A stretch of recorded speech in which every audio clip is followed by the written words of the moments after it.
సంగారెడ్డి జిల్లా పటాన్ చెరువు నియోజకవర్గం శ్రీ గణేష్ గడ్డ సిద్ధి గణపతి దేవస్థానంలో హుండీ లెక్కింపు ఆదాయం 28,20,896. పటాన్ చెరువు నియోజకవర్గ పరిధిలోని రుద్రారం గ్రామంలో శ్రీ గణేష్ గడ్డ సిద్ధి గణపతి దేవస్థానం లెక్కింపు కార్యక్రమం దేవాదాయ శాఖ ఇన్స్పెక్టర్ విజయలక్ష్మి, ఆలయ ఈవో లావణ్య ఆధ్వర్యంలో నిర్వహించారు. అనంతరం వారు మాట్లాడుతూ గణేష్ గడ్డ సిద్ధి గణపతి దేవాలయంలో 103 రోజులలో భక్తుల నుండి కానుకగా వచ్చిన హుండీ ఆదాయం లెక్కించగా 26,98,462 రూపాయలు, అన్నదాన రూపంలో 1,22,434 మొత్తం హుండీ ఆదాయం 28,20,896 వచ్చిందన్నారు.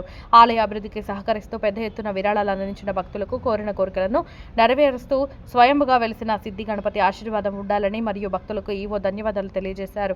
ఈ కార్యక్రమంలో దేవాదాయ శాఖ ఇన్స్పెక్టర్ విజయలక్ష్మి, ఆలయ ఈవో లావణ్య, తహసీల్దార్ ఆఫీసర్ సంతోష్ కుమార్ శర్మ, ఆలయ జూనియర్ అసిస్టెంట్ ఈశ్వర్, అర్చక బృందం, ఆలయ సిబ్బంది, శ్రీ శివకేశవ స్వచ్ఛంద సేవా సంస్థ సభ్యులు, భక్తులు, గ్రామ పెద్దలు, ప్రజలు పాల్గొన్నారు.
अरे वो रुपये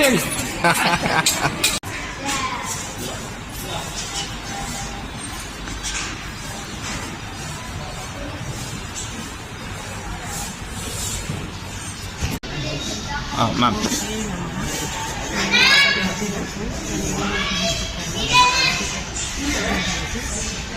రుద్రారం గ్రామంలో గణేష్ టెంపుల్ ఈరోజు నుండి లెక్కింపు చేయడం జరిగింది. దాంట్లో హుండీ ఆదాయం 28,20,396 సమకూరింది. దీంతో చాలా సంతోషంగా ఉంది.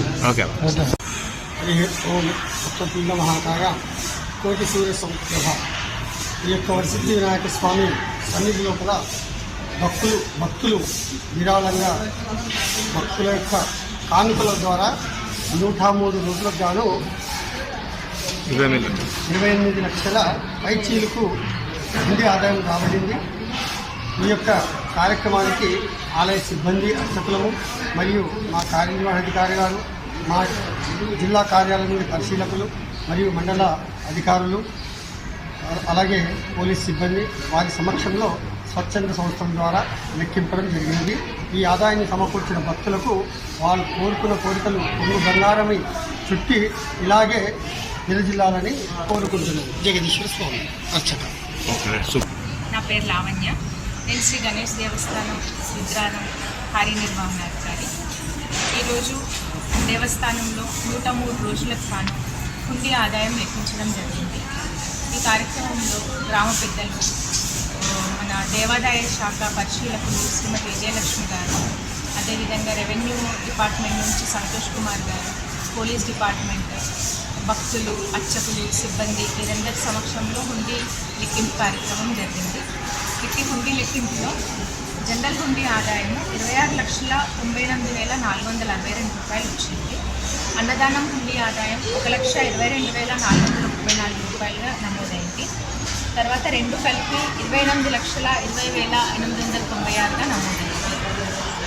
ఇది గత కాలంతో పోలిస్తే భారీగా ఈసారి హుండీ ఆదాయం పెరిగింది. భక్తులందరికీ కార్యక్రమం సహకరించిన సేవా సమితి, హుండీ బృందం సేవా సమితి వాళ్ళు హుండీ లెక్కింపులో పాల్గొనడం జరిగింది. వారి శివకేశవ సేవా సమితి ఇస్నాపూర్ నుంచి కూడా రావడం జరిగింది. అందరికీ ధన్యవాదాలు తెలుపుతున్నాను. అదేవిధంగా భక్తులు అధిక సంఖ్యలో పాల్గొని స్వామివారి కైంకర్యాల్లో పాల్గొని ఇంకా దేవాలయం అభివృద్ధి చెందాలని అందరికీ మనవి చేస్తున్నాను. అలాగే మన దేవాలయంలో కొన్ని అభివృద్ధి కార్యక్రమాలు కూడా తలపెట్టడం జరిగింది. అందులో భాగంగా మన సాంస్కృతిక కార్యక్రమాలు నిర్వహించడానికి గాను ఒక వేదికని ఏర్పాటు చేస్తున్నాము. తర్వాత దేవస్థానం చుట్టూ గ్రానైట్ ప్రదక్షిణ మండపం చుట్టూలో గ్రానైట్ అవి ఏర్పాటు చేస్తున్నాము. కొన్ని రూమ్స్, వంటశాల, అన్నదాన సత్రం ఇలాంటివన్నీ కూడా తలపెట్టాము. సో ఎవరికైనా భక్తులు ఇంట్రెస్ట్ ఉన్న వాళ్ళు దేవస్థాన పనివేలులో కార్యాలయంలో సంప్రదించి విరాళాలను అందించి దేవస్థాన అభివృద్ధికి తోడ్పడాలి.